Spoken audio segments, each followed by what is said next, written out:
Welcome to Golf Talk Radio with PGA professionals Mike Brabenec and Billy Gibbs. Golf Talk Radio is brought to you by TaylorMade Golf, the Paso Robles Golf Club, Slick Sticks, your key to better golf, McPhee's Grill of Templeton, dedicated to great food and great service, McGowie Health Group, expect something different, and Nikki Anderson, Realtor. And now, the hosts of Golf Talk Radio, Mike and Billy. Welcome in, everybody. Welcome to another edition of Golf Talk Radio with Mike and Billy. So glad you are with us. My name is Billy Gibbs. That guy over there is Mr. Mike Brabenec. Good morning, Mike. Hello, Mr. Gibbs. Got a good show, buddy. Yes, sir. We really do. Good show. We have the amazing Dr. Ryan McGowie in studio right now. And expect something different. We're going to expect something different with him. He's always a pleasure having him here. He makes me laugh, but he's so professional and knows his stuff. He's going to be talking about how much sunscreen you've been using, and wrong. We're going to get all kinds of stuff on that. Maybe right. I don't know. We don't have to find that out. We also have Butch Breeden, Executive Director of the First Tee of Central Coast. Butch is an amazing man. He's a father figure to me. He's my boss, and a dear friend. He's here to talk about some fundraising opportunities for the First Tee of Central Coast, to kind of tell people what it's about and how much we really need your support or can use your support. So, Butch, I'm glad you're in the show. Can you hear me, Butch? You good? You there? Thanks, Billy. Dr. Ryan, can you hear me okay? Yes, I can. Awesome, man. Hey. So, Mike, what's happening in your world? I'm sitting back ready for a great show.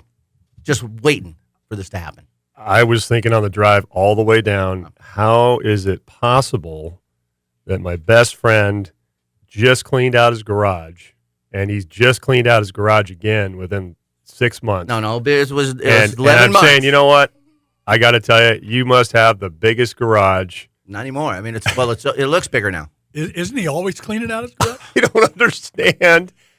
Because I went down to your house, which I don't get down to your house a lot, but I went down to your house probably 6 months ago, and I was like, man, this garage is spotless. This is amazing, like what you guys did, you and Josie. It was just awesome, and you got rid of so many golf clubs. Thousands. Yes, and you got rid of the tarp on the side of the house. Remember, you had all those clubs. Oh, that's gone. All that's gone. All that's gone. Yep. You know, you could see all the clubs from space.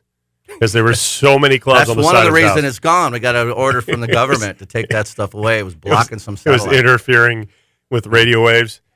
But, when I talked to you last night, you're like, oh, yeah, the neighbors were wondering, got junks out there, and I filled the truck. But you found some really cool stuff. Yes, I did. And I'm really glad you brought up my garage cleaning techniques, Mike. I want to thank you for that. I'm impressed. And I'm very impressed. Butch is half responsible for this, to be honest with you. See, this is appropriate. Doc, you have nothing to do with my dirty garage, so thank you for that. But often people donate stuff to our organization. We got an old set of clubs. We got 20 old sets of clubs in the garage. Don't know what to do with. I'm sure your kids could use these. How about a bunch of old bags and a bunch of other junk? Can you come to my house and pick it up, and we'll dump it in your garage?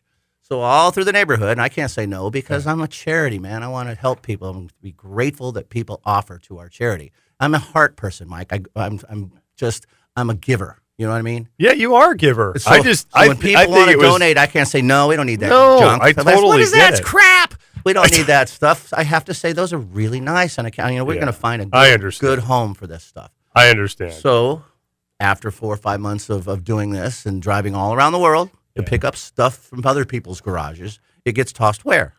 In your garage. In my garage. So all of a sudden, I can't even get the car in. So then we have to call. You have the companies. biggest heart, Billy. I do. It's huge. You really do have the and biggest then Josie's, my wife's a minimalist, so anytime we use something she's more than 6 freaking out, weeks, probably. it gets tossed out. So, we're throwing out couches and stuff I barely sat on. So there's things that she's just like, that's got to go. So so between the two of us, we have truckloads of stuff. So thank you, Mike. And No, I was just impressed. I was like, man, you're on it. And then, it was now just Jim DeLobby, the amazing Jim DeLobby, who often comes to the show. He's more of a collector hoarder type of guy, right? Yes, he is. So I just have to make a quick call to James. Jim DeLobby, and TJ he professional. flies over in his van and truck, Yeah. and he takes the first 1,000 choices of clubs with him. So he's kind of. I understand he has 2 condos, one for all his clubs and one for his family. And I was 2 just going to sheds. ask, like, what is his garage? Oh, look he's like? got a shed now over there. He's got a he hangar. has a shed? It's more of a hangar. Is it a sea train? It's big. It's like a hangar. You can put an airplane in the sucker, man. So and it's full. But half of the stuff came from me. But we only filled a half a truck yesterday. We got the old carpets. Plus, we're going to remodel the kitchen. So there's stuff that had to go and stuff. So it's but golf related, tons of equipment. So if you're listening and you want to donate equipment, we are so grateful to you all. We would be happy to take it, but here's what we're looking for. Junior sets. Any type of junior sets. Complete sets, because every set had been donated, always missing an iron. There's got to be a Isn't that big always the case? clothes dryer full of irons somewhere. You know how you miss a sock And it's a all the weird time? iron. It's not like it's not on the end. It's not like It's it's a missing 6, a a pitching 7. wedge. It's always missing like the like you said, the 6, the 6, 7, or 7. the 8.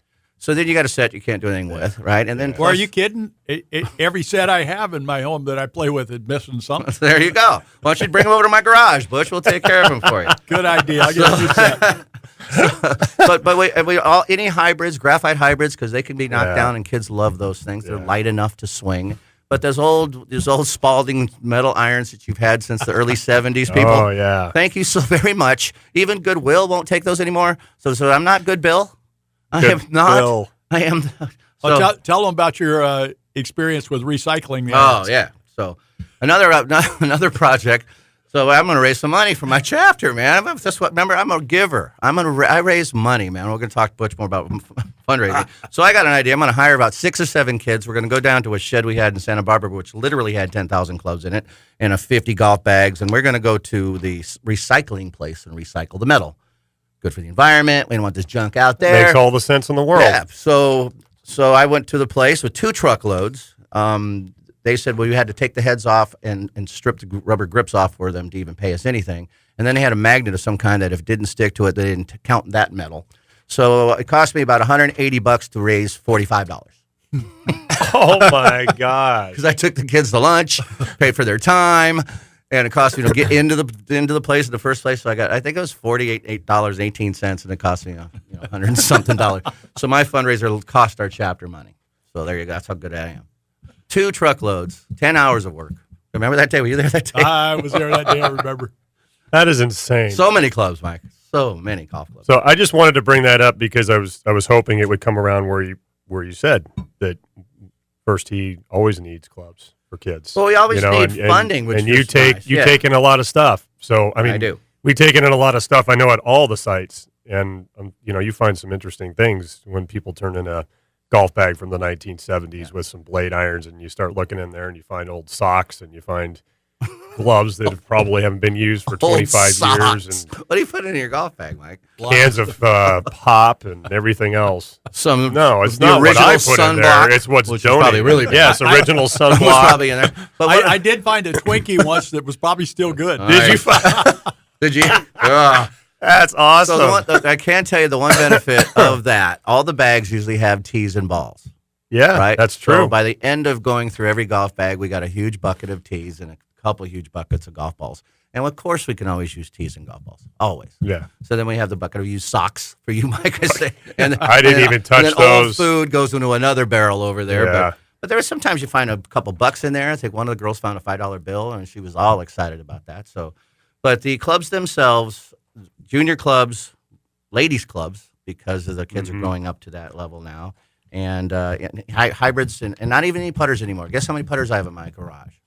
I bet at one time you probably had 80. I've got over 200 or 300 now. Wow.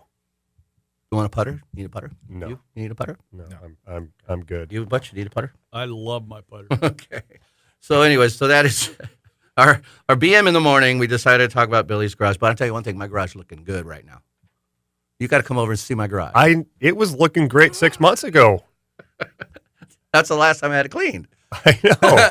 It was 11 months. But Was it 11 months? Does that Felt mean like you 6 get to months. use your garage for your car? yeah, the car fits in there Isn't nice that without cool? scraping up any of the side. 3 iron scrape. There's a shaft scrape. Pop a snag ball.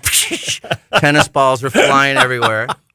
I'm telling you, man. Noodles popping There's out of the side of the wall. There's stuff everywhere. Can't stand it.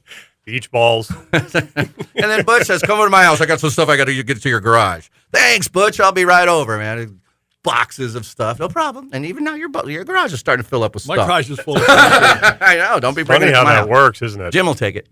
Yeah, Jim will take it. All right, that was our morning BM brought to you by TaylorMade Golf. Check out the latest from TaylorMade Golf, M3, M4 drivers, fairwoods, hybrids, and irons at TaylorMadeGolf.com. Today, we'll be right back. Golf Talk Radio with Mike and Billy right on the Golf Talk Radio Network. What about a